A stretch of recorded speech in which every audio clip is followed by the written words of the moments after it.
Города Нюрба и Алекминск будут работать совместно. Договор о сотрудничестве на днях подписали представители городов. По каким направлениям будут сотрудничать населенные пункты, расскажут наши коллеги. Проблемы малых городов одинаковы везде, начиная от бродячих собак, заканчивая освещением улиц и утилизацией твердых, жидких бытовых отходов.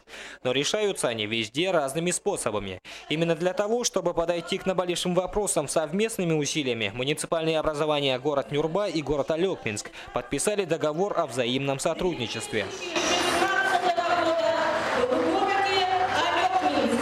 В рамках рабочей поездки муниципального образования город Нюрба в Алекминский район состоялись экскурсии по предприятиям Алекминска. Также состоялись обмен опытом и мастер-классы. Это очень большой прорыв. Даже не выезжая на место, мы здесь уже очень много проблем практически для себя решили.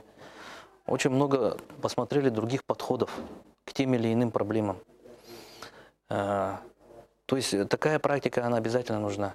Во время визита в Алекминск глава города Нюрбы высказался о необходимости создания ассоциации малых городов, потому, как считает мэр Нюрбы, малые города обделены в плане финансирования. То есть финансирование идет как в сельских поселениях.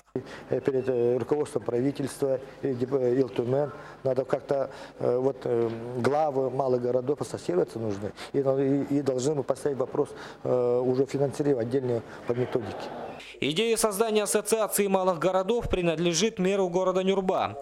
И хоть малыми темпами такая ассоциация начинает образовываться. В 2014 году такой договор о сотрудничестве, как с Алекминском, был подписан с городом Покровск. Роман Савинов, Эдуард Васильев, НВК Саха, Нюрба.